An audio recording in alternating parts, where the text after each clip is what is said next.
Interrompemos esse podcast para perguntar: quem você quer ser? Designer, engenheira, pedagoga, administrador. Quer saber? O Senac EAD é nota máxima no MEC. Tem cursos de diversas áreas, com conteúdo elaborado por especialistas do mercado e professores mestres e doutores. Ainda tem o Senac Carreiras, conectando estudantes a vagas de emprego em todo o país. Saiba mais em ead.senac.br/graduação. Você vale muito. Eu não sei quantas vezes alguém já te disse isso, mas eu precisava repetir porque você vale muito. Não importa quantas vezes alguém tente te convencer do contrário. Eu tô aqui para reconhecer o seu valor, porque eu também já precisei de muitas para reconhecer e reforçar o meu. E não há nada mais poderoso do que celebrar juntas, porque nós valemos muito. L'Oréal Paris, porque você vale muito.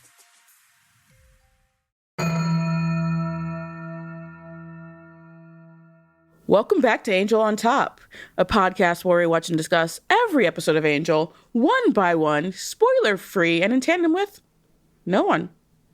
Everything has changed. We're all alone.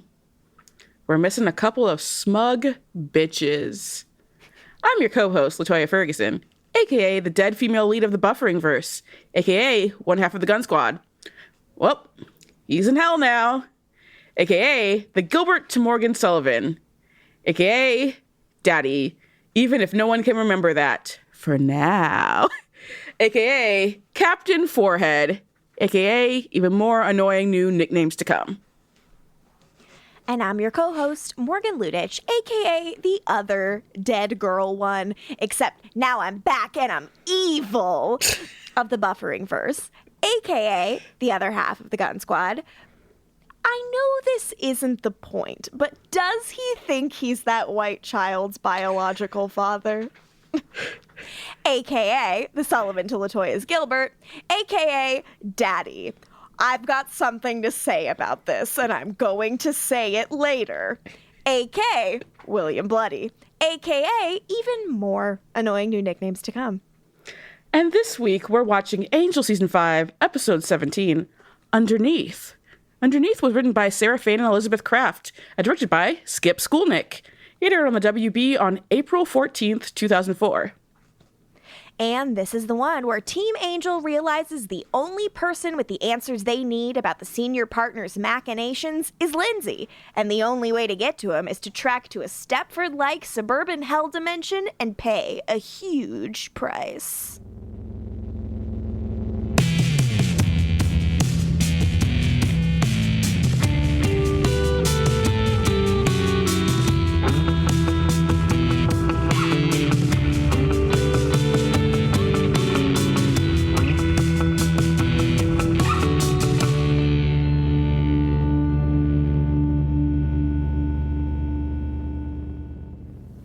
You gotta pay the troll toll to get into this boy's hole. You gotta pay the troll toll to get in. To get in. That's basically the app, right? Yeah. Troll toll. What you say? Very important. LaToya, how'd you feel about this app? Well, Hulu misspells Lindsay's name. I'm just gonna get that right off the bat. I was gonna say. The disrespect. Not be tolerated. It's Lindsay with an E, not an A, you heathens. Rude. I always remember the blonde family with Lindsay and Gunn ending up with that blonde family, and I think you have some opinions on Gunn and that blonde family and the biology of this. I was like, I wondered if the kid, if like he'd go back up and then he'd have a mixed race child, but no, he has a blonde child and nothing's wrong with it. I was just like, I wonder what he's thinking and feeling. But I've wondered that many times throughout the season, and I've not been given an answer, so I assume that'll be the same thing here. Well, I think you're on a loop, and there's basically a script. I don't think he's thinking about that at all. But also, I guess in this hell, it's basically Lucifer rules, where like their dad's Dennis Haysbert and their mom's Trisha Helfer, and they're every single race possible, every single angel. Okay, hell yeah. That's some good casting, right? Fair enough. Yeah, I'll support it. But you got any big thoughts on this one for me? Because I have like one big thought. I mean, I'm trying to figure out how to navigate this episode without talking about the performance that comes with the Eve character, because I don't want to be too mean, but also I would not be this mean had there been a difference in casting. And I put this in my notes because we've talked about this 5 million times, especially early in the season, but it's very much of like this show's pattern to, once you can't get the person to really, you wanted to not pivot, like with Justine, our favorite character. Originally, they wanted Elizabeth Braun to return as Kate for that character. And we even talked about it at the time. It's like, when you couldn't get her, it would have been interesting to like pivot to the type of character that was instead of doing Justine, who is Diet Kate. So when you couldn't get Marina Baccarin to play Eve, you could have done something else completely different with Eve. Yes.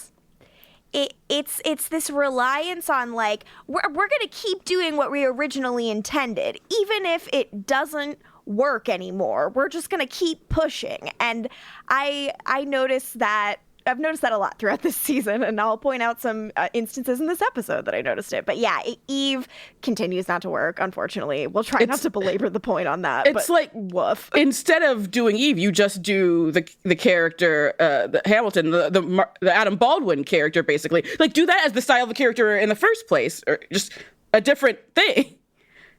But also, we have to talk about Adam Baldwin, who, of course, was Jade on Firefly, as we all know. And then as soon as Twitter was invented, we all learned that we all hate Adam Baldwin, and we all blocked him immediately. Yep. I have many jokes in my notes about this, and we will get there. Some might say Adam Baldwin's the original Matt Davis, although I was never attracted to Adam Baldwin. Correct. Yes, I will get into it as we go, but yes, Adam Baldwin is in this episode. I was when I first watched this, I was very excited to see him. Especially since he's so against type for what you know for him from Firefly. Yes, and now having watched it again and having less warm, fuzzy feelings for Adam Baldwin because of aforementioned tweets, I can say it's not a good performance, and I don't think it's interesting at all. He's tall, though.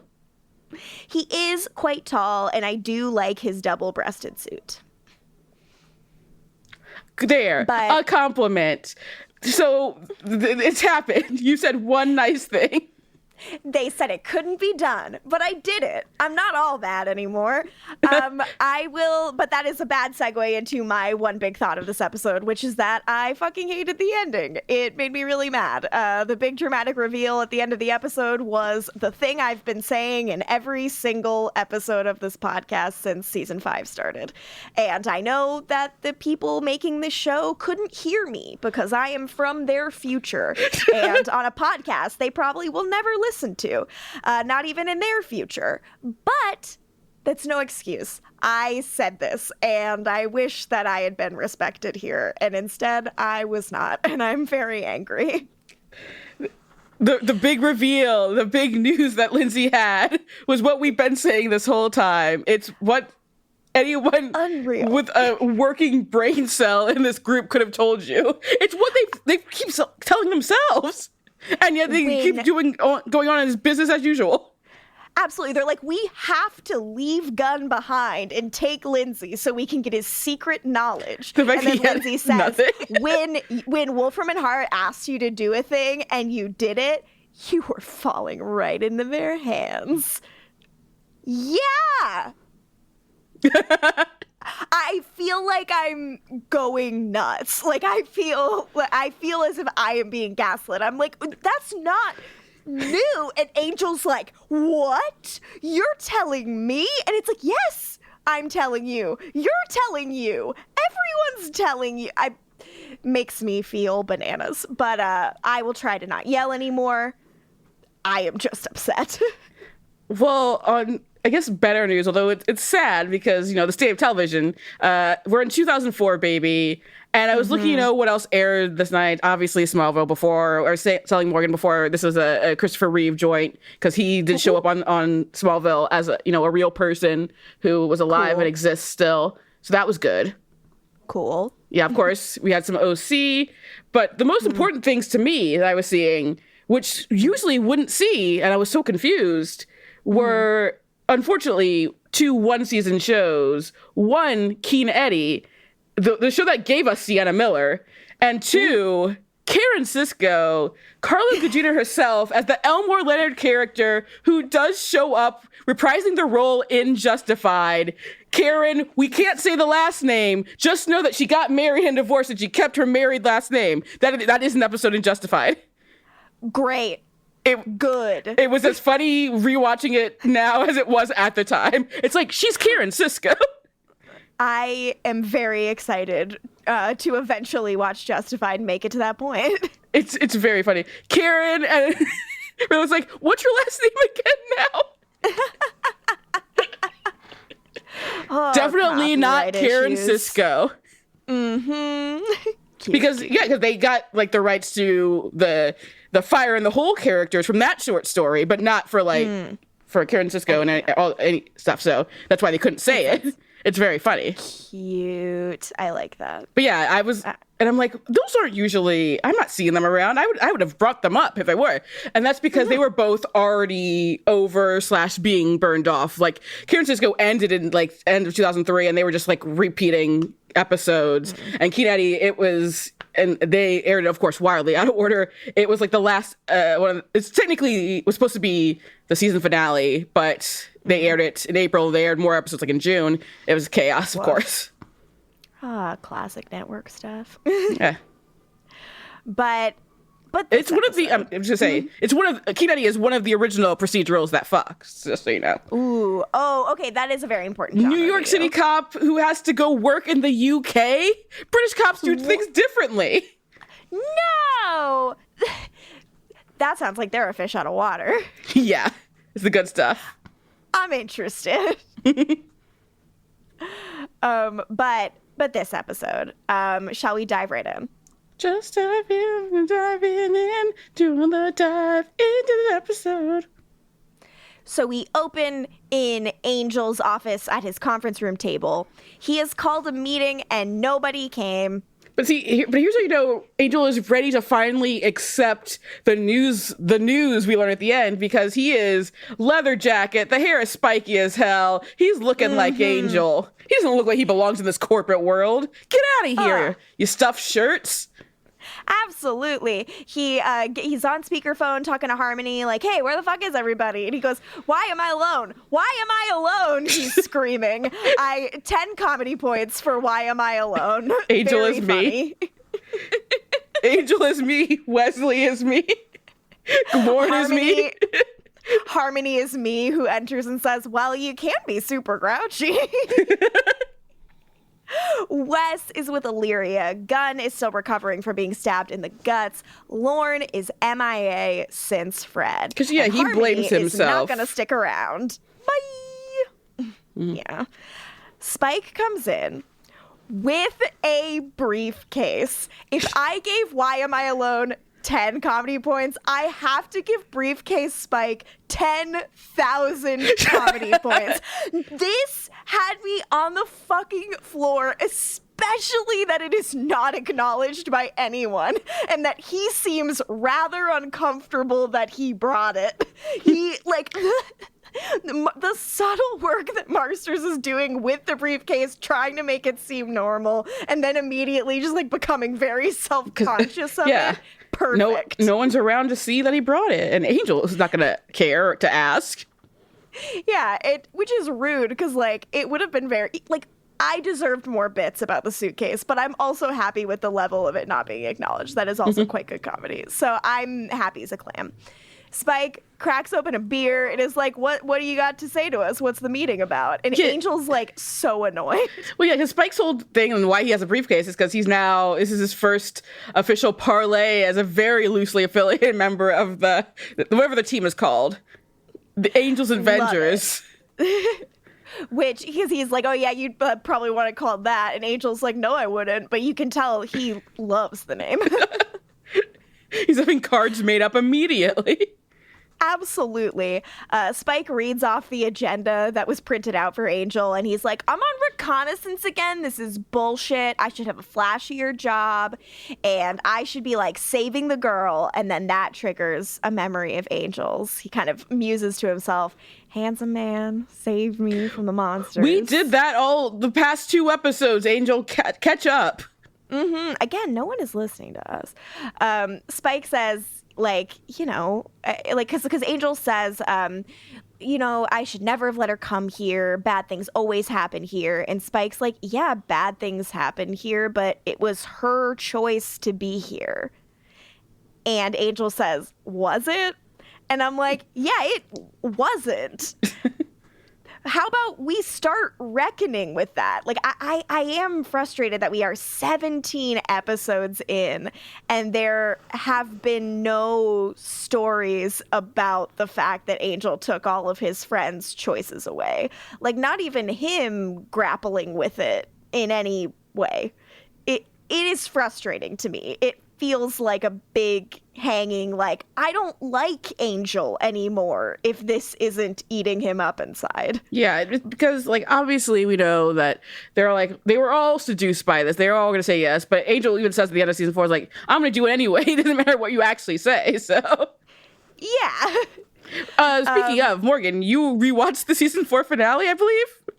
Yes, I rewatched the second half of Home. I got you guys, so pissed off. I've given her Stockholm Syndrome for season 4. She loves it now. I did my best. I did what I could, and it worked. I win.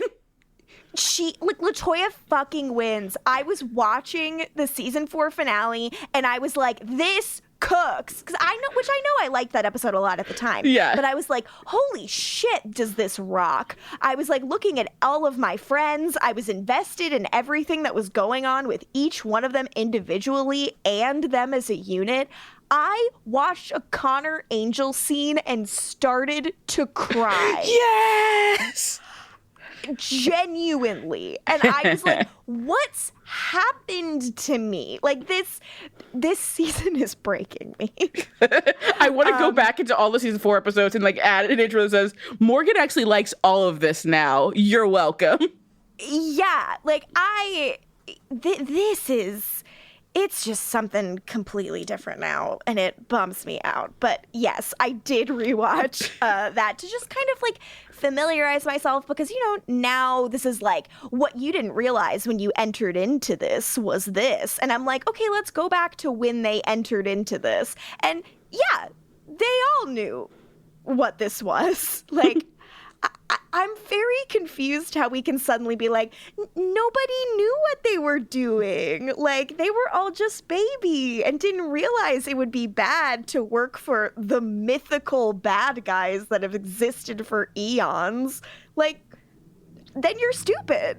Yeah, the evil bottom feeders that got, like, so much power that the old ones are like, what the fuck? How did they get so much power? It's just bizarre to me.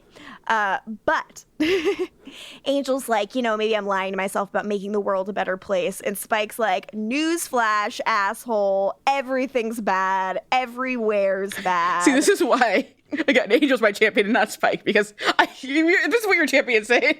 I'm sorry. Absolutely. This is not necessarily champion talk. Angel's like, I know I need to do better to fight the senior partners. I know they're up to something. No more waiting. I'm fucking doing it. Which is like a speech we have heard Angel give 1,000 times. He's like, I'm not going to wait for the trouble to come to me. I'm going to go get it. And I'm like, all right, let's see if this works. And Spike is like, well, it actually might be a lot easier if we knew someone with a direct line to the big guys. Cut to what I have described in my notes as Lindsay and Eve's symboled up fuck pad. Ew! You're welcome. Eve is like, no, the connection is severed, and even if it wasn't, I'm not fucking helping Why you. is she acting like Lauren won't show up and punch her in the face again? I don't know why she does anything she does. She is hiding in the apartment using the symbols to keep her from being detected by the senior partners. And she says the only thing she ever cared And about this is before was Uber Lindsay. Eats, so I don't know. Yeah. Is she? alive? Is she eating? I mean, she's immortal. Maybe she doesn't need to eat. Like, that's a rough existence. But oh God, we're about to talk about her being immortal. We're gonna talk about that shit. Oh, brother. Angel threatens to fuck with her symbols and expose her to the senior partners, but then the whole apartment starts shaking and the symbols start disappearing anyway. She says, the only thing I care about is gone. Boo fucking who? And she's I'm trying to be tough, and then as soon as like the earth starts shaking, she's like, oh God, they're coming. Please don't let them take me. Shut the fuck up. Mm-hmm. Immediately, like, it's just like, I wish she was played like more comedically. Like, if the joke is that she's like a total worm and like talks a big talk, but the second there are stakes, she folds. Wouldn't it be great to have someone who is funny doing these lines? I don't know. It's just a pitch. But Eve is like, I'll tell you anything you want to know. And then I write in my notes, in comes the scariest thing ever. An actor you liked who turned into a Fox News Republican. But Jane sticks his head in the room and they're gone. But yeah, it's also just...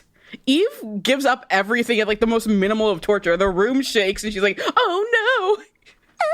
Like, it's just like, wouldn't she be made of sterner stuff if she works with the senior part? Like, I just don't know. Like, it all begets more questions. Again, I'm never going to be answered. Recontextualize the character type if you can't get who you want. Yes. We go to the fancy bar that everyone at Wolfram and Hart hangs out at. Very weirdly, when I was on the Buffy wiki, they referred to this bar as a rebuilt Caritas. And I'm like, this is not Caritas, friend. So if any of you guys are Buffy Wikipedia editors, fix that. It's like when we'll say, this is foreshadowing of something. I'm like, no, it's not. It was coincidental. Yes. So a demon is singing for Lorne to find out if his fiance is going to accept his proposal. His name is Carlos. Yeah, the demon Carlos. Lauren is like, yeah, she is. It's going to be great. And he's like, I'll have another fucking drink. And Carlos, the bartender, is like, okay, so now do you think that, like, we'll have a baby? And Lorne is over it. He snaps. He is feeling like shit. He says, what I know is I started drinking the moment that I found out that a girl I loved was gonna die.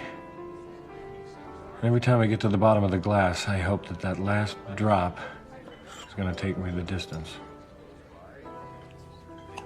Okay. A simple plan that failed utterly. Which is why I'm going to heave my tuchus off this stool, strap the bells on, and with a smile and a quip, go back into the belly of a very ugly beast and pretend like I can help. Because that's what the green guy does. A not great place to see Lorne in. Mm-hmm. Any thoughts? Yeah. Here's again why I wish we'd seen more on screen with Lorne's thing instead of just life of the party, because he's talking about how because he's scared, he's just telling people what they want instead of the truth, which is like a big thing in like the industry, and that's what his job is now. Like this is a man who's like about telling people their fortunes and their destinies, and obviously probably the people he's working with in general don't want to actually hear it. They want to hear what will placate them, and that's interesting. Would have been great to see on screen. Again, instead we get why we fight. Yes, and it's hard again with Lorne because I'm like, we have gotten basically nothing with him. Why we fight? We got him strapped to the chair with a gag. Well, no, he's not in Why We Fight. He leaves because the decapitation wouldn't have done anything to him. So yeah, he heads out. Yeah. Oh God, yeah, he dips out for that, and we get basically life of the party, and that is it in terms of anything going on with Lorne. And it sucks because we don't dramatize him being suckered in by Wolfram and Hart. Like it's just like he loves it, and he is shallow and loves the glitz and the glamour and hobnobbing with stars and saying a bunch of mean stuff about actresses, and it doesn't seem like he feels complicit in what happened to Fred or really like feels anything specific about working at Wolfram and Hart. Like I just find obviously he's grieving Fred and he's very upset, but I just think it's a very like shallow reading. I think this speech here is great and Andy Hallett's fantastic in this moment, but I long for more for Lorne. Especially it feels like, we lost a member of our ensemble in Fred. I know Illyria's here, but like give Lorne something to do. Yeah. I don't understand why there's nothing for Lorne to do. Again, I'm fine with him, blaming himself, and especially just like I kind of like that. Obviously, Wes was not happy with Gunn, but no one seems to actually blame Gunn, and they like Angel is surprisingly sweet in his Angel way about it too. Yeah. It's like it's Gunn is blaming himself, but like again, we have to skip over the fact that Lorne missed a major sign. And later when they have the Pina Colada song line, I'm like, I agree, but also, like, people keep getting past you with their singing. Yeah, it's rough. But I do love this little moment. It's very sad. Like, we're seeing Lorne at a complete low. He probably lied to Carlos about his future. Yeah, Carlos, I wouldn't bet on her saying yes, and I wouldn't bet on Carlos Jr. either, unfortunately. Then in the lobby of Wolfram and Hart, Angel and Spike walk in with Eve. We didn't even talk about it though. The opening credits. Oh yeah. What do you want to talk about? Well, first of all, so now Amy Acker has Illyria in her credits. I gotta say, all frustrations aside, like this version of the credits is probably the coolest version of the credits there is. There's slow motion gun shooting, and there's a bunch of stuff going on. But also, Mercedes McNabb herself is a series regular. There are 2 girl ones. Congrats. Actually, one's a guy. I'm sure doesn't even consider himself a girl. So there's still 1 girl one. As it should be. 2 makes me nervous. But yeah, cool opening credits. It's fun stuff. Yeah, really sick. You're absolutely right. Very sick. Important to note. Also, special guest star, Christian Kane. Yeah, baby, get that billing. That was the exchange for them not crediting him at all for episodes. Insane. Yeah, wild. Then in the Wolfram and Hart lobby, Angel and Spike walk in with Eve. Angel tells Harmony to get security and to not let anyone like go in or go out. And she's like, that never works, but okay. And Angel leaves Spike with Eve and is like, watch after her. Don't fucking let anything get her. I gotta go see my lawyer. We go to the Wolfram and Hart med bay. And Angel explains what's going on to a very morose Gunn. When people are sad on Angel, they wear a hoodie. You'll never guess what Gunn's wearing for most of this episode. Gunn wears hoodies a lot, so that's how you knew he was sad. That's why he became a lawyer. He was sad all along. He is like, hey, this is what's going on with Eve. Do we have jurisdiction to protect her from the senior partners? What's the protocol here? And Gunn's like, I don't know. I'm sad. And Angel's like, come on, you have to tell me. And Gunn continues to not answer. And Angel reminds him, look, you paid a pretty heavy price for all the shit in your brain. You might as well use it. And Gunn's like, okay, there is a proviso in the contract that says you can take custody of a wayward employee. It's not really meant for this, but it should work. And Angel goes to leave, but he thinks better of it and turns around and says, you should feel bad about all of this. And you will. Yeah. Because you're a good man. It starts off like as the same tone as when Angel was like trying to kill Wesley in the hospital. He's like, hey, just want to let you know, I understand why you did what you did. Kill you, Bryce. You're dead. You're dead. Good shit. Remember when? But I love this. He's like, you like should feel bad about this, and I know you will because you're a good person. You just signed a piece of paper. And Gunn is like, yeah, but I knew. Yeah, I started when I signed it. I started tearing up at Angel not blaming Gunn at all. Nice to see. Yeah. And like, yes, he shouldn't, because like he made the overriding decision to take them here without their consent and wipe their brains. Like, overall, this is Angel's fault. Like, I believe that Gunn is at fault, yes, but like it is secondary to Angel being at fault, in my opinion. But again, Lauren also has some fault, because how could you not tell that Nox is evil? Absolutely. So Gunn is like, I knew when I signed it that someone would get hurt. I didn't know it would be Fred. And like, that is why, like, that is something worth having guilt over. It's just like in Smallville when Clark ends up killing his dad, because what happened was, so Lana died and Clark's like, oh no. And he goes to Jor-El and he's like, Jor-El, please bring her back. And Jor-El's like, sure, but if I do this, someone else close to you is going to die. And he's like, okay. And then his dad dies instead. Because it was even more specific than the Gunn thing. The Gunn is like, didn't know it was be in the inner circle, but Jor-El's like, it will be someone close to you. And he's like, take my chances. So you killed your dad for Lana Lang, who you don't even end up with, you fucking freak bitch. That is grim. Kristin Krug, I'm not killing anyone for you, just so you know. That's on the record. Angel tells Gunn, the thing about atonement is you never run out of chances, but you have to take the chances when they show up. You can't just hide here. It's not going to go away like that. And this is like, finally, this is the first time that I have not absolutely hated the direction Gunn's character has been taken. This one moment here is essentially putting him in the spot that so many members of Team Angel are in. Like, now he has like a really rough thing that he must atone for. Mm-hmm. And like, finally, it felt like at least what was going on was in conversation with the themes of the show. It wasn't just throwing him under the bus for throwing him under the bus's sake and for, like, you know, making people cry points, which I know Joss loves. But like, this felt like we were cooking again for me. How do you feel about it? Like, him now being one of our many atoners. I mean, it's the show, basically. When they started talking about atonement, I'm like, oh yeah, that's the show. Remember that? Yeah. Me smiling huge when atonement comes up, like, yeah.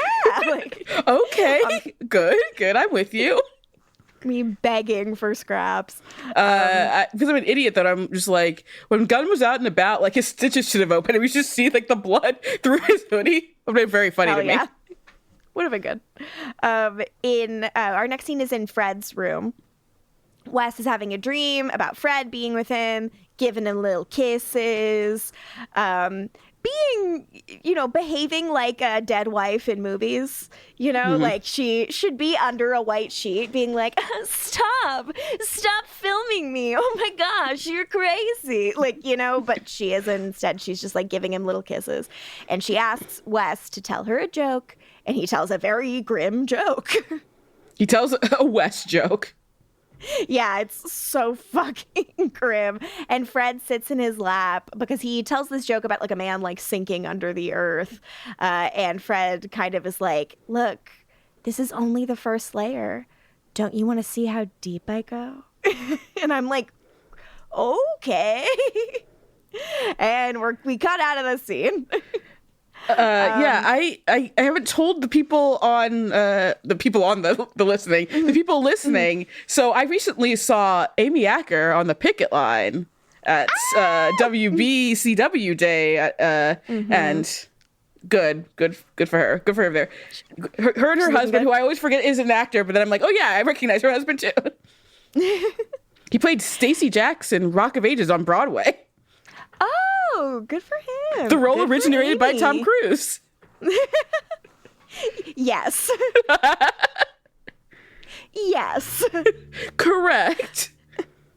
But Wes wakes up from his dream. This was a whiskey fueled dream, and apparently he's just been like hanging out asleep on this chair while Illyria waited for him to wake up.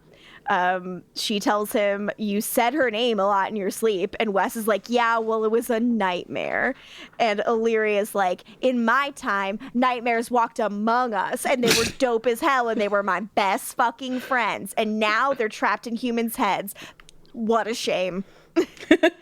Yeah, they were like the like, court sorry, jesters. They made Illyria and her friends laugh. Yeah, she's pissed. And Wes is like, God, the world must be a terrible disappointment to you. And Illyria is like, yeah, don't you feel bad? No. I'm surprised she's just not laughing at Wesley constantly. That should be amusement. Yes. Wes is like, I'm not fucking nuts about the world right now either, Illyria. And then like, Wes is me. Like, yeah. And Illyria's like, then why don't you leave?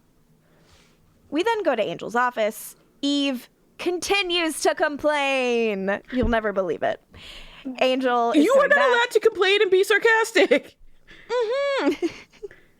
Angel returns. He threatens Eve. And he's like, what are you, bitch? And she tries to avoid answering. And then he's like, no, tell me. And she's like, okay, I'm a child of the senior partners, created to do their bidding. And I'm like, she's a child, all right. Absolutely. This is where we learn that she is immortal, here to watch and to be a go-between. She is not allowed to know what the senior partners also, don't want her to know. Nothing about this performance is that, especially when basically she gave it all up because she fell in love. Like, there's no gravity there. Compare and contrast what Amy is doing right now. Yes. Oh, I mean, that's not even fair. Angel is like, so you don't know anything? And Eve goes, maybe I know a lot and just can't access it. Maybe it's locked inside me and I don't have the key. And she says, I'd completely forgotten she was anything because that's what this performance is. That's what this character is. There is nothing there. What is to remember? Literally, I read my notes like, I forgot nothing. There was anything there because gesture. Mm-hmm. Gesture. Yes. Gesture. And now there's nothing there anyway. There was apparently something there and there's nothing anymore after this.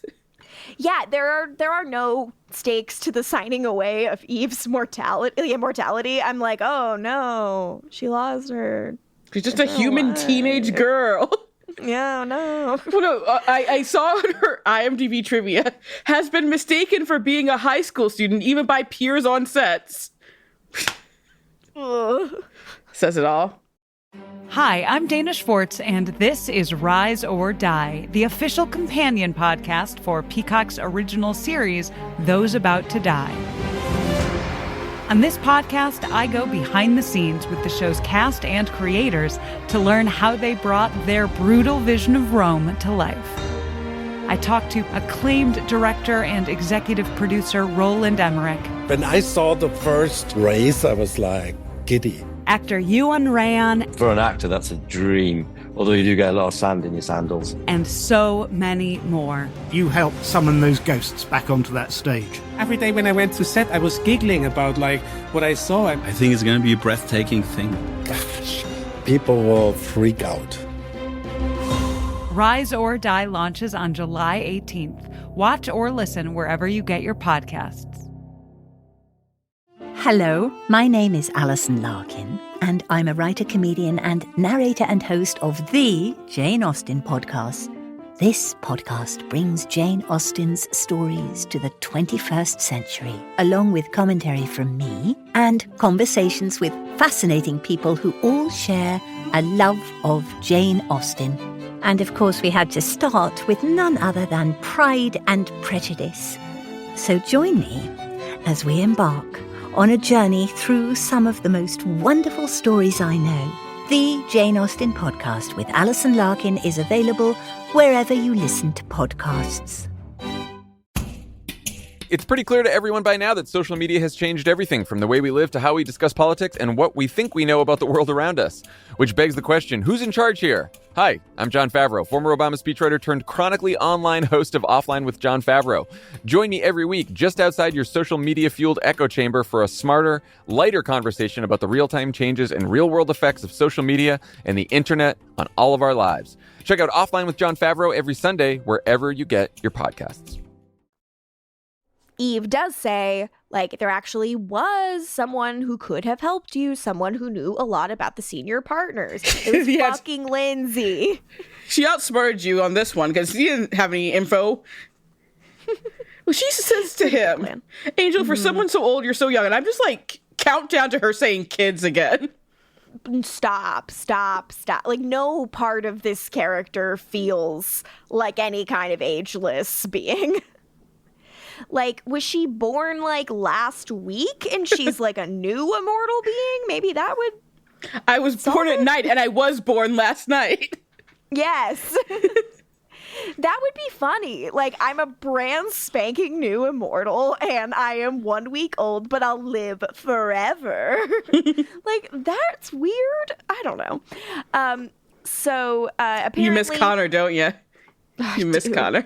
I fucking miss him. Apparently, all of the shit that Lindsay did was about the senior partners, and also about Angel. Of course. He doesn't like him either. None of it was about Eve. Yeah, none of it was about Eve. And Eve is certain that Lindsay's not dead. He's suffering horrors. Later when Lindsay makes a joke about her dying, he's like, you still like me? I was like, what's this relationship? Again, he's this her dynamic. Her older boyfriend who treats her like shit, and she just keeps taking it. And he's like, I guess I can just do it in front of people now, too. Yeah, it's wild. He is becoming empowered. It's hilarious. It is very funny. We then go to where Lindsay is. His hideous, awful hell. Where he's making out with his hot blonde wife in his little suburb bed. Yes, he's with his blonde wife, and the wedding bands are there, so you like know immediately they are married. And I'm just like, this could be Nina for all I know. You could be sure. You could have missed episodes, seen the first Nina one, and see this. You're like, is he with the werewolf girl now? Nina? I asked, looking at the screen, but no, this is a new blonde woman. And they have a blonde child as well. Their little precocious blonde son jumps in the bed and says, "Stop kissing. That's how I get sisters." Witty. We go to commercial, we come back. That kid is also not Christian Kane's child. Yes. We go outside in the hell suburbs, and Lindsay goes out to get the paper. I write in my notes, God, this feels like an episode of Supernatural. Yes. This moment of him going to get the Goober paper. Christian Kane is very Supernatural. He is doing such a goofy little face as he goes to get the paper and like waves at all the neighbors and grabs his son's skateboard off the lawn. I'm like, Supernatural. Yeah, because it's also like, at this point, we're so far past like waspy, straight-laced Christian Kane. Like, he can't play those characters anymore. So he really just sticks out like a sore thumb. And he's wearing the ugliest necklace you've ever seen. And I'm like, oh, okay, outside of Prue Halliwell. Outside of Prue Halliwell's like found metal jewelry that hurts you to wear it. That cuts you. He's wearing this very gross like wooden necklace that like I know dudes would have worn in 2004, but it's grim to see such a hot man in such an ugly necklace 2 times. But we go back to Angel's office. Spike is listing all the hells he knows. Fire hell, ice hell, like Chinese water demon. He's not doing good. Of course, but he doesn't know any hells. He doesn't know that you can't just beat a demon out of a person. We need to teach him some things. Lauren explains that Eve sang the whole Pina Colada song. No one can get through that chorus without telling the truth. And I write in all caps, maybe you should have had all of Wolfram and Hart sing that then. I mean, we had one sing Jesse's Girl, and it turned out he was drinking some potion, so it doesn't matter. It doesn't. 2 episodes later, I can't believe Eve got past my test. Like, it's just, it does a huge disservice to Lorne. It really does. Yeah. Like, it makes him effectively useless. And I think they're really struggling with that. And it's a bummer. Like, it completely fucks with the stakes. I mean, this is also the season of Lauren doesn't need to go into disguise anywhere. This episode, Angel and Spike out in the sun all the time. They're just like, we give up. Yeah, do whatever. So Gunn comes in. He's in his sad hoodie, but he has a glint in his eye. He knows where Lindsay is, and he can get them in. We cut to back with Lindsay. He's in his little suburban kitchen, quizzing his son on the layers of the earth. And what's under that one? And what's under that one? And what's under the outer core? Oh, it's the inner core. What's under the inner core? And the boy goes, nothing. And Christian Kane goes, just the soft, chewy center. Oh, dad joke. It's cute. It's charming. Underneath. That's the title of the episode. His blonde wife is like, Lindsay, the oven light burned out. You need to go down to the cellar to get a new bulb. And Lindsay's like, no, thank you. No, thank you. No, thank you. And he's suddenly like very tense and scared. Because obviously with the medallion or whatever, they don't remember like who their past or anything. Is it more that they don't remember, like they don't remember what happened to the cellar? They just have a bad feeling about it? Because like Gunn goes through the same thing. That's what it is? That's what it seems like. It's like some piece of you can remember it and is like fighting like a survival instinct against this. But it's also part of the script though, because like Gunn says exactly the same thing. Yeah, and that's again like I don't know if this concept is that figured out. Yeah, I'm like, should there be any feeling of dread at all if it's the same thing all the time? But I guess isn't it more?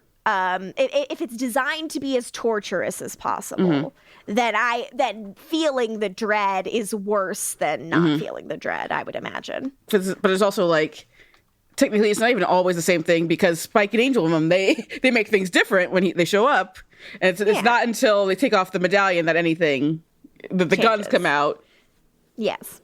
Oh, the guns are so silly. But I really like Lindsay when he approaches the cellar, and I really like this one shot that Skip Skolnick has of the doorknob and of his reflection in it, like as he like goes closer to it. It's just very ominous. And eek, he's going down. Then in the basement, he looks scared. And he's going down the stairs, and he's looking around. I also they call it the cellar. It's the basement. Yeah. It's inside. A cellar and a basement. Because a cellar would be outside, and then you go right, and then basement is inside, and you go downstairs. As far as I know. No one has anything under their house in Arizona. Like, I've never learned about what any of that is. We're staying above ground. Same in Florida, but I know things. But also, it's why it was always funny in Dexter. There were so many fucking basements there. I'm like, not in Miami, there aren't. Our next scene is in the Wolfram and Hart garage. It turns out, Gunn explains, he flipped through his mental Rolodex, and there was precedent for this. Some guy in Tokyo that Lindsay must have researched and got the tattoo idea from. If, like, Lindsay's been sent the same place that guy was sent to, it's a Wolfram and Hart holding dimension. Kind of a penalty box while the senior partners figure out what to do with him. Time to hop in the Camaro. Then inside the Camaro, the car is driving itself. And Spike talks about Knight Rider. Good. A lot. I enjoyed all of Spike talking about Knight Rider, a show I have never watched and know nothing about other than that it has a talking car. You know, Mr. Feeney's the voice of the talking car, right? He is? That's fun. I love that. Now you know two things. Hell yeah. Once they get to this spooky dimension, they're going to have to find something called the Wrath. No, thank you. And go through it to get out. And Spike is like, I feel like there's going to be fire. And I really don't want there to be any more fire. I am all fired out. If you remember how he died in the Buffy series finale, there was some fire involved. Absolutely. They then go through a tunnel and come out in the sunny suburbs. And Angel's like, this is his fucking punishment? No fair. This looks nice. You're sounding like Spike in the beginning of the season, Angel. Yeah, watch out. We then go to a Wes and Illyria scene. Wes is trying to convince Illyria to leave again. Like, didn't you travel dimensions before? And she's like, does he think she's I did, dumb? Bitch. Like, this didn't work last time. I know. And he's like, yeah, didn't you travel dimensions before? And she's like, yeah, I did, bitch. I saw lots of shit. Listen to my monologue. And she went to all sorts of different worlds, including the one with all the shrimp. Yeah! Yeah! I like it. But I gotta say, much like if you're flipping through the channels and you see this blonde and you're like, is that Nina from the one other episode I watched apparently? You're flipping through this, you're like, what the fuck? Who's that? Is that Fred? What the shit? What's Fred's new outfit? What's your whole new deal? No clue. But also, like, again, if you were watching it without missing things, and you're broken up about Fred, and then you're watching this again, you're like, holy shit, what's this? In a different way. I don't know what you would think was going on. So much for, no more serialized storytelling. Alexis Denisov does get a million points from me for when he's like, don't you want to go there? Maybe not the shrimp one, but like the other ones. Very good. Thank you, Alexis. But Illyria freaks the fuck out. The walls are too much. She's closed in. There's not enough space here. She's trapped in the body, in this room, in these circumstances. And Wes is like, come with me. It's okay. Back in the suburbs, Lindsay goes out to get that paper, goes out to get that skateboard. That necklace is fucking disgusting. Then the cheery little suburbs music turns sinister as the Camaro pulls up and our boys show up to ruin everything. Classic our boys. Angel, good stuff. Inside the car, Spike and Angel are like, oh, do we have to like cover up to not get burned? This is so scary. And then Gunn opens the door and everything's fine. Yeah. He's like, we're in another dimension. They're both too dumb to realize the sun won't fry them. And like, this isn't like lawyer Gunn bringing it up. Gunn went to Pylea with Angel. He knows how this works. Yes. Like, come on, silly. You brought up Pylea earlier, Angel. The two, Spike and Angel being like, when the door is opened. Cute. Funny. Good. They go to the door and they ring the doorbell and Lindsay's blind and they're like, whatever's on the other side of that door is going to be so scary. We're going to be so scared. It's going to be awful.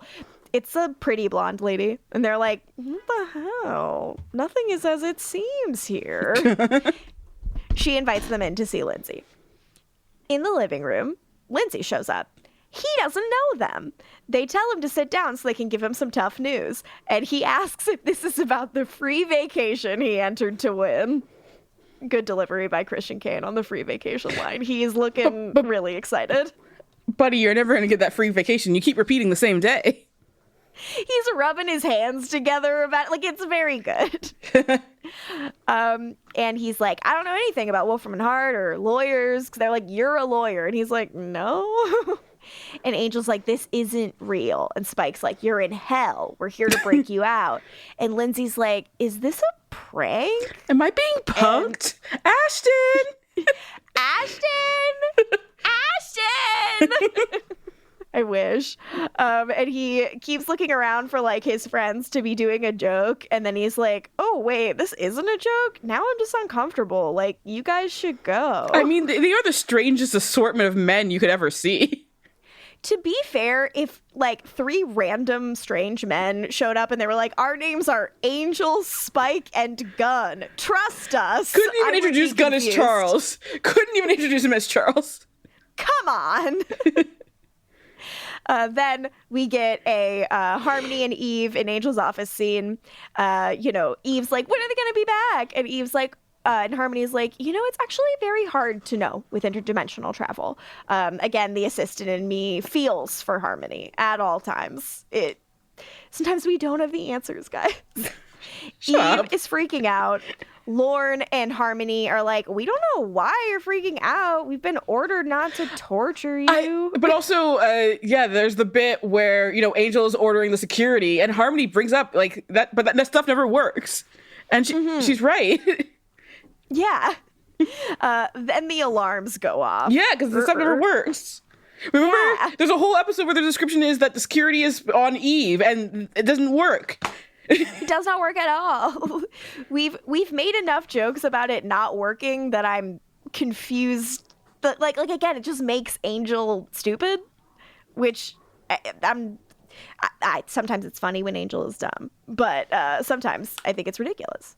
Back in the Wolfram and Hart lobby, Adam Baldwin has shown up. He is here in his suit, and he punches through a gentleman. I like that. I mean, quote unquote, an innocent man is dead just because Eve was too afraid to sign a contract. Yeah, and I'm like, but that dude worked at Wolfram and Hart. I don't give a fuck. So the shot of Lauren, Harmony, and Eve all watching that and screaming, very fun, very good. I love. Yeah, because Lauren's like, what is he, like the Terminator? And he comes in like the Terminator and punches the man through the chest. All of them. Such a high-pitched scream. It's very cute. It's good. Then back in suburb hell. I can't believe they left Lauren behind with Harmony and Eve. I gotta say, the only time I have even moderately enjoyed Eve on this show is when she is with Lauren. There is something funny about their comedic energy together. I can think it's because he's the only one who doesn't take her seriously. Yes, it's great. And she doesn't seem to realize she's not being taken seriously. So she's not like blustering about it the whole time. She just like is doing her things. Back in suburb hell, Angel's like, we're here to help. And he pulls off Lindsay's ugly necklace. I know it sounds crazy because it's you, basically, but I'm here to help you. I promise you don't get how weird this is, but it is. Lindsay, once his ugly necklace is off, becomes himself again. Yeah, and he's immediately like, Angel wants to kill me. He says, Angel, make it quick. He's like surrendered to it. And Angel's like, come on, if I was going to kill you, it would be quick. Good bit. Yeah. Oh, Lindsay. Oh, he doesn't think about you at all. He doesn't think about you at all. He really doesn't. Like, it's embarrassing how much Angel doesn't think about Lindsay. And then suddenly, blonde wife is here and she has a machine gun. We are both doing machine gun. It's great. We're both doing a lot of great space work. Angel takes on the wife. The boys go outside. They're like, we'll go to the car. The car's gone. We get slow-mo for this, too. It's very funny because it's Lindsay just staring like, what? And she's shooting up everyone and they're all jumping for cover. This poor man is at sea. I love the ice cream man with his big gun. Very funny. And then the little blonde son comes down the stairs with a gun. And this is very funny. Your issue. But I don't enjoy it as much as I should because clearly standards and practices would not let them show a child with a gun that much. So all of the shots of him are just like glancing. So the comedy doesn't get to land at all. I know this is a small pet peeve, but I don't like it. But see, Come on, guys. I'm laughing hysterically because when the kid goes down, it's like Harrison from Dexter when he's on the treadmill after he goes beep boop beep boop. And if Bob Strahovski's like, don't do that, and he's like, I'm gonna do it, and then he's running, and it's an adult man stunt double who comes crashing down. That's great. This was a better done stunt than that. At least the person that hit the wall looked small. Yes, but the Dexter one is a much funnier one. Yes, comedy was achieved there. It is a Yvonne Strahovski, the only person from Chuck you can trust. Yeah. Then Lindsay is like, what the fuck? Like, because they're trying to where can we go? Where can we go? The cellar is brought up, and he's like, no. And Angel's like, so we're going there. Also, with this like suburban shootout, I must bring up the Alias season 4 episode, Welcome to Liberty Village, which I gotta say, the Americans stole it. Ooh. Yeah. So Alias stole from this episode, and then the Americans stole from that episode, because it's literally Sydney and Vaughn go undercover as like Russian spies who are like in this fake suburban town because they're trying to figure out how to pretend to be Americans, like all these Russian spies. Like, so they're getting their Americans on, and then there's like a massive shootout in suburbia, and it's great. Honestly, I'm not going to do a standard WB watch for this. So I'm like, you guys should watch this episode. And I know it was ripped off from Angel because you want to know who wrote the episode? Who? Drew Goddard. He was around. Drew, come on. He hopped off from this show right to Alias for that season. So, Drew. I know what you're doing, Drew. I know what you're up to. Naughty. My previous fuck watch, Drew Goddard. Yeah. I write that this child $1 million babies himself after getting fucked up by the couch. And that's what they will show. That's what they'll let you see. Wild. In Angel's office, Harmony jumps on Adam Baldwin in an attempt to be helpful, and Lauren and Eve just watch and don't even run. And she is like, run! Like, I'm doing a hero thing. Very good. And then... She fails miserably. Tosses her off of him, and she like hits the desk so hard. That is a rough looking stunt.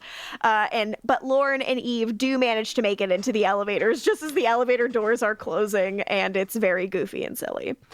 Then in the suburbs in the cellar, there is a bunch of really juicy looking hearts on the ground. They're all Lindsay's. The cellar's a fucking sex dungeon. Yes, it is. It's time to look for a way out, and there's all these torture devices, all this like medieval looking shit, and there's a little room of fire. And the lock on the door appears mystical. Lindsay's like, oh no, it's coming. The Wrath. The Wrath is a big, huge guy with a lot of chains on him. Because this is a sex dungeon, and with that... This is a sex... It is fuck watch time. Woo! Flirting, understanding, consent, and kissing. Flirting, understanding, consent, and kissing. Fuck watch.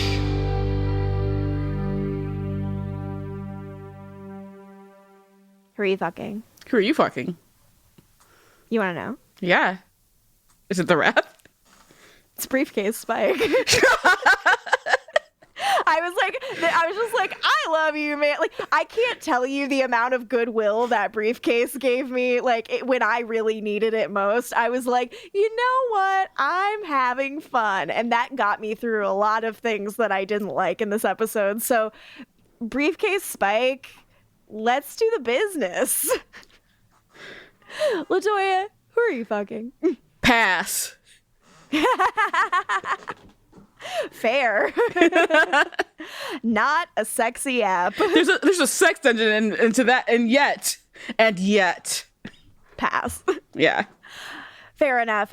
So we then get our big fight with the Wrath, and he hits Spike across the room pretty dang hard.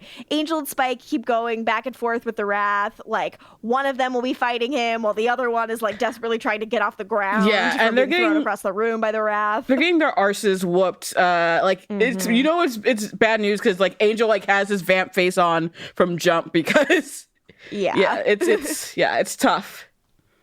It's quite bad. Angel ends up getting this guy pretty good with a mace, but then the Wrath gets the mace and starts hitting a Spike with it. But suddenly, everything stops because guess who's wearing the ugly necklace now? Gunnathan. Best friend. It sucks so much. He's like, if one leaves, one has to stay. A void is impossible. The little fire door opens. They can leave because, now there's already, I don't know why this allows them to leave, but it does. I understand how the necklace tricks them into thinking the prison is occupied, but I don't understand why it allows you to leave. I think it's based on things that Gunn read that he didn't tell them until right now. Fair enough. And Gunn, of course, knew all along this is how it was going to go. This is him atoning. And Angel's like, let's go. And Spike is like, no. And Gunn is like, no, go. For real. Let me do this. I'm already starting to forget. The door is going to shut. See, Spike, you're not loosely affiliated with their team. Your best friend has to stay behind. Come on. You love him. Yeah, that's why he was upset. Which rules? And then they run out and the door shuts and Gunn can't even remember why he came down to the cellar. And his blonde wife is like, what are you doing down there? And he goes, I don't know. Must be losing my mind. Then, do we want to talk about Gunn doing this here, or do we want to talk about it in the final scene? We can talk about it now. Yeah. I don't love this. More Gunn sidelighting. I like atonement, but a lot of Angel's atonement has gotten to be on screen. I mean, yeah. I will just say, because, the show's not Gunn. I know. But the show's also not Spike, and yet... Yeah. Spike didn't do anything wrong. Not in this episode at least. I don't need to give him shit. Yeah, he doesn't have to be in it. Yeah. Sorry, Spike, you're not part of this, actually. You're fine. You didn't want to leave Gunn behind. You're good. You're on our side. You get to stay. Come on to our side of the fence. Come on, it's There's fun. a fence now. I feel that it's a fence. It bums me out. Like, it's just like another, like, I obviously don't know how long Gunn's going to be out of the picture, but I just am not excited to see him, like, further decentralized from the narrative. Like, just more of the same and more of discounting his importance as a part of this machine, which is a bummer for me. Yeah. Our next scene takes place in the Wolfram Hart garage. Lauren and Eve as a pair of cowards. Very funny to me. They're like running, like they're both running like crazy. Lauren's like, let's go to Canada. And I think it's hilarious because he's like, I'm going to take one of Angel's many cars. Wait, I'm not a car freak like Angel. I don't know what I'm doing. He can't tell what key he's grabbed. Like, it's a whole thing. Eventually they do find the car that they grabbed the key for. They hop in. Lauren's like, you'll love Canada, Eve. Lots of deserters. So fucking good. And then the boys fall from the sky. Yes, they fall into the hood of the car, and Lauren is like, wait. Like, as he gets out, like, oh my God, you're here. Where's Gunn? Spike's like, I'm on fire. Wait, never mind. He is beat to shit, though, from the wrath. Yeah, neither of them are looking so good. But yeah, the Gunn thing sucks. Yeah, Lauren's like, where's Gunn? And Angel's like, he stayed behind. And Lauren's like, but you never leave I guess we do. That's what we do now. Yeeks. And I'm like, fucking keep drinking, Lauren. Like, keep drinking. Yeah. And then, oh no. What is that? What is that sound? What is that in the distance? It's a Fox News Republican in an outdated suit. We got to commercial. We come back. Adam Baldwin reaches into his suit menacingly for a pen. Yeah, Adam Baldwin is apparently 6'4". He towers over our boy. And it was already fun seeing the height differences with Jay and David and James, because Jay's the tallest, then David, and then Lil James. Lil James. And then Kristin showed up. We're having fun. Making James look tall. So at least Kristin's fine with his height, unlike some people. Some people who are actually 6'4". So Adam Baldwin has a contract for Eve to sign. Time for her to give up her immortality. And she's like, ugh, it's over. He explains that he's Marcus Hamilton, the new liaison to the senior partners. And Eve signs over her duties to him. So, like, he didn't have her powers, like her immortality and some stuff. So, did she have, like, superpowers like he does? He has superpowers. I don't know. He makes earthquakes. He punches through. Can she do anything? This is again like Vengeance Demon Anya having no skills whatsoever again. Yeah. Girls can have skills, Joss. No, only one girl can have skills. Oh yeah, her skill. Also, Eve's skill was her sexuality, we felt very uncomfortable and like we should be put on a list for that. Yes, I didn't like seeing her use that skill. It wasn't good to me. Eve does some more pouting, and Marcus is very excited to be here. Also, the funniest part when he shows up and Angel walks over to him, like they were holding Lindsay up, and Angel walks over and Lindsay just falls like a sack of bricks. Funny to do. It's just very funny to do. Because Angel was one of the ones holding him up, and then he was not. He does not care. Marcus is like, I'm really excited to be here, to be in the mix. I got ideas to share. He looks at Spike. Welcome to the team. Angel's like, my ideas are kind of the only ones that matter around here. Wink. But yeah, he says Eve was too easily distracted, lost sight of the big picture. She said, I fell in love. Okay. And so, like, So we're saying that Lindsay is the reason why she went off the path of being like the senior partner's like number one girl. But like, I saw nothing that suggests why she would be their number one girl in the first place.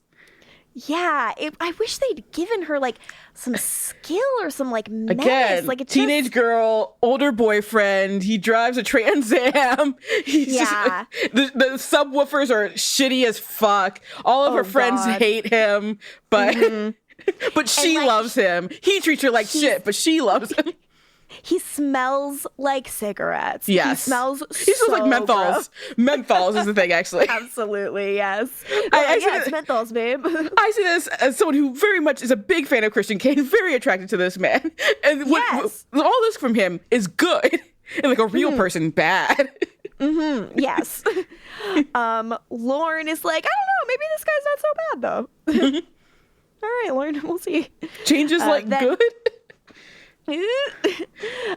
In our next scene, we are with Wes and Illyria. We're on a big LA rooftop. Do you have the issue I have with this scene?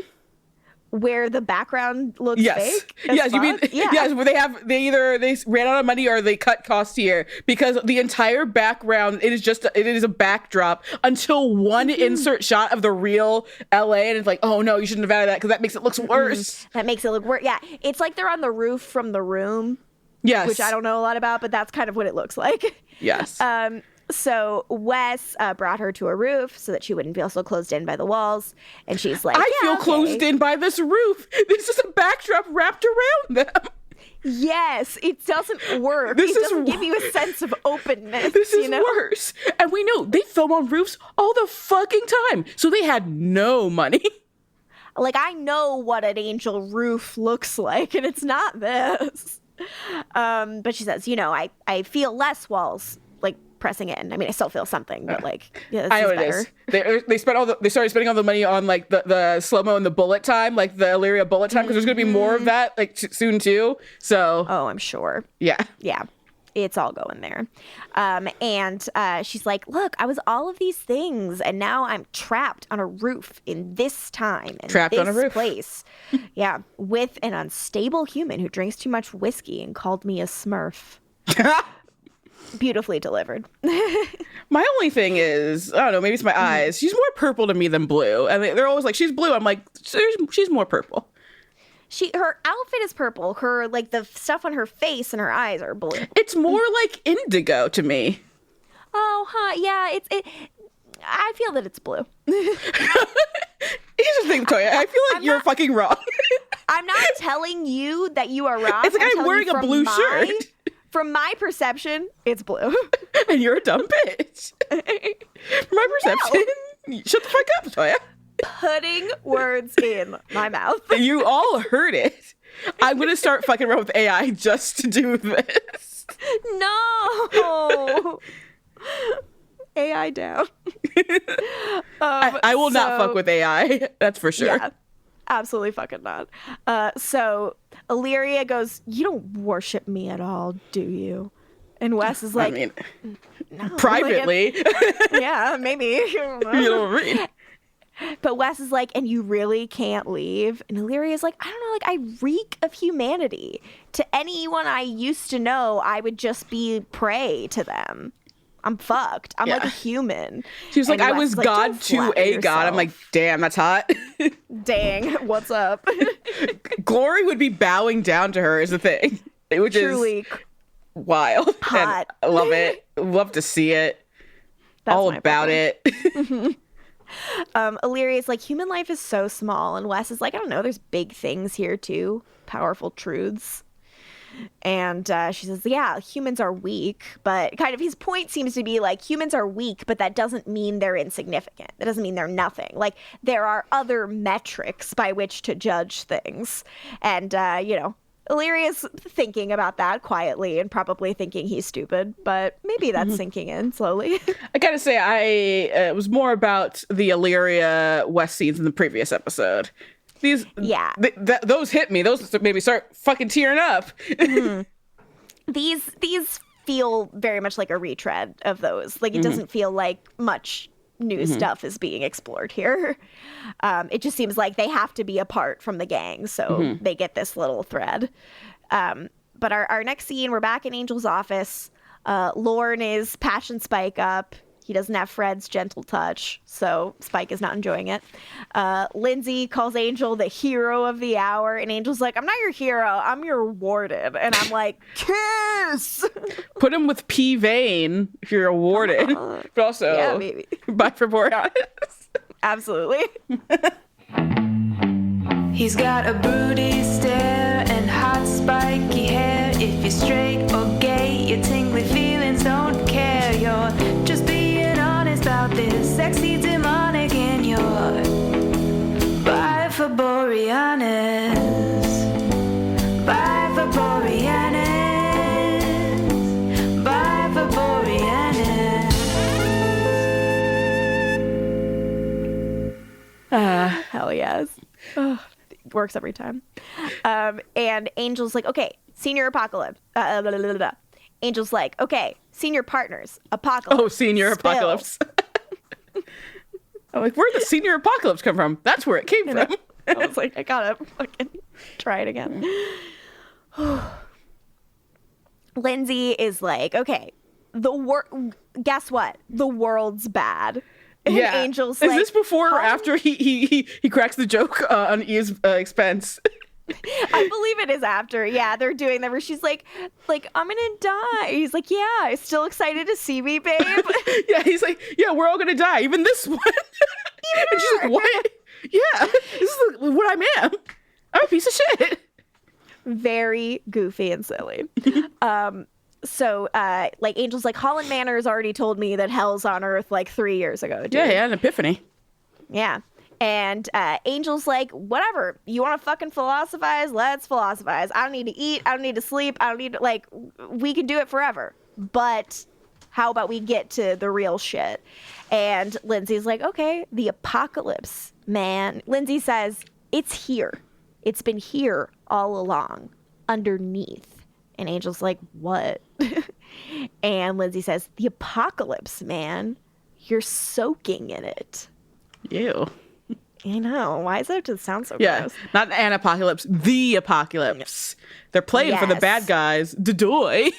It is so wild because Spike's like, I'd know one if I saw one. He's like, no, you wouldn't because it's you happening. Wouldn't. You know 2 hells and a Chinese water demon. You don't know shit. You wouldn't know. Please stop telling me you know things, sir. And Lindsay's like, you are playing for the bad guys. And again, he's just saying what I've said. He's like, heroes don't accept the world the way it is. They fight it. And I'm I know. He's not just saying what you said. He's saying what Angel said to Connor in the season 4 premiere. It confuses me so much. I know life is not linear and growth is not linear and that. Well, here's the thing is that Joss went full tech bro on this final scene and he's like, I'm going to invent this. And you're like, you mean the Angel TV show that we already had? This is a whole new thing that I've done. Like, oh, okay. No. So let's try to fix what you've broken. He reinvented the bus. He did it. Congrats.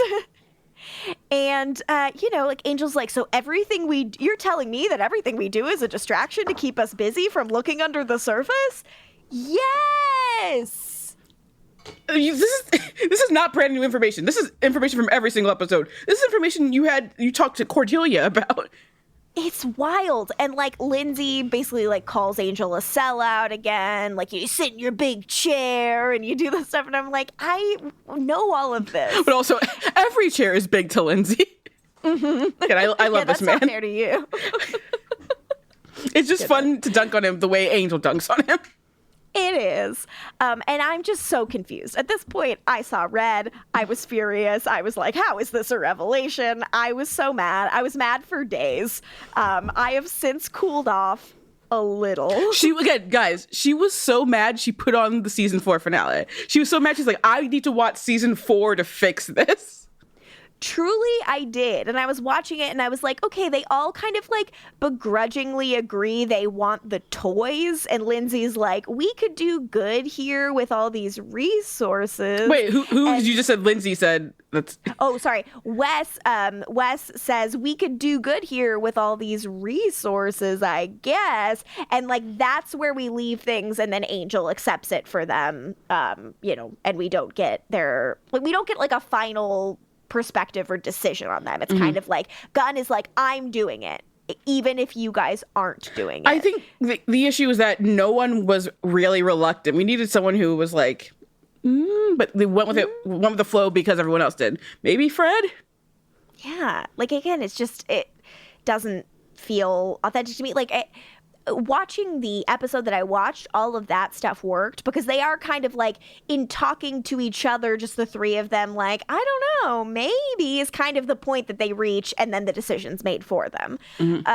But like, which I buy, like I buy Angel doing this to protect his son. But like, it just seems wild that no one grapples with it, the lack of choice. None of them are like, wait, why did we do this? Why, like, this doesn't because again, feel right. Like, we have no idea. Accept it. We have no idea how much of them accepting it is because of the lack of Connor stuff in their mind. Yeah, and because I know that's things become so much easier guys in their lives without Connor having existed. I mean, obviously, we know Gunn and Fred had... Because, like, Gunn and Fred's relationship issues stem from something completely outside of the Connor stuff in the first place. And then, like, Wesley had feelings for her. I don't know what he thinks is the reason he was out in the outs. Maybe just because of the Fred and Gunn stuff, but, Yeah. But, yeah. There's tension, you could say, exists without Connor existing. But, like, there are some big things where it's, like, the struggles you were having because of Connor's existence don't exist anymore. Yeah. So, like, there's even less reason to work for Wolf Menard. Yeah, it is hard and it is confusing to me. But then our final scene takes place in suburban hell. Gunn's little blonde son is learning about the layers of the earth. Gunn does the soft, chewy center joke. And we end the episode on him being told that it's time to go down to the cellar. And him looking scared. So, dang, do you have any closing thoughts on Underneath? Closing thoughts. I saw one last chance for the thoughts. I saw that one person liked my hair head with shells bit. I don't know if anyone else liked it. I saw at least one person liked it, though. Person who liked it, you're who this show is for. Yeah. And just, I'm not going to do a real WB corner this week. I will just say, I already talked about the episode of Alias, not WB, but, and in terms of suburbia and just, small community living, I will suggest, it's, especially because Treat Williams just passed away, speaking of hair, the pilot of Everwood. That's just for all of us to watch as a community. Absolutely. Hell yes. You guys can follow us on socials. We are on Twitter and Instagram at AngelOnTopCast. You can go to angelontop.com to be taken to our website, which is like also our Patreon. There you can get access to ad-free episodes, a huge bonus clip LaToya and I just recorded about a lot of our thoughts about the season and spoilers and the season 4 finale, etc. And access to the one, the only Cole Turner podcast. You'd think by now someone would have made a podcast about the main character of Charmed, who is Cole Turner, but we're the first people to do it. And insane to me. While we're on a little, I guess, hiatus between season 3 and 4, I think I might have to get Morgan to watch some episodes of Profiler. Oh, God. Stay tuned on that. He plays a detective who's a good guy. He just doesn't understand how Allie Walker does what she does. Hell yes. I hate this. I love it. You're going to love it, actually, is the thing. Of course I am. You can follow me on socials at Lorgan Moodich on whatever platform you so choose. Search for me. If I'm there, I'm using that name. LaToya, where can the people find you, and should they? Twitter on LaFergs, and then from there, you better donate to Chewie's fund for his health. Literally, before we were recording, Chewie was having trouble walking. We had to delay this recording. It's just, I love my old gentleman, but he is an old gentleman. So please help out, because I'm, as you heard, I'm on the picket lines. I don't have any work to do. Yes.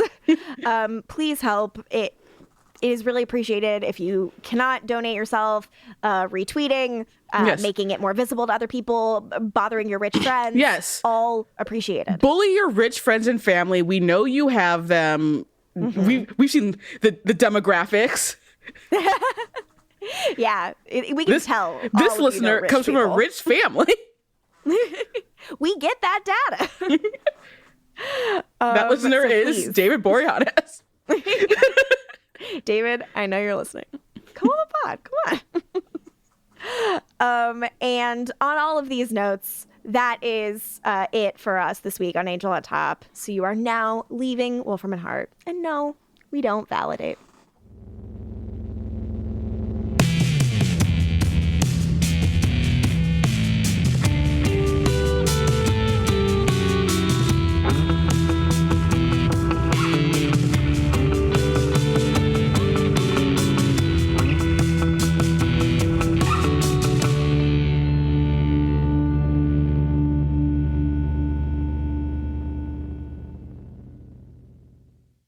Dana Schwartz, and this is Rise or Die, the official companion podcast for Peacock's original series, Those About to Die. On this podcast, I go behind the scenes with the show's cast and creators to learn how they brought their brutal vision of Rome to life. Gosh, people will freak out. Rise or Die launches on July 18th. Watch or listen wherever you get your podcasts. Contained herein are the heresies of Radolf Burntwine, erstwhile monk turned traveling medical investigator.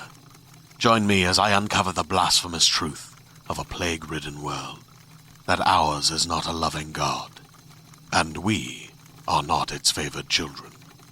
The heresies of Radolf Burntwine, coming January 2nd, wherever podcasts are available.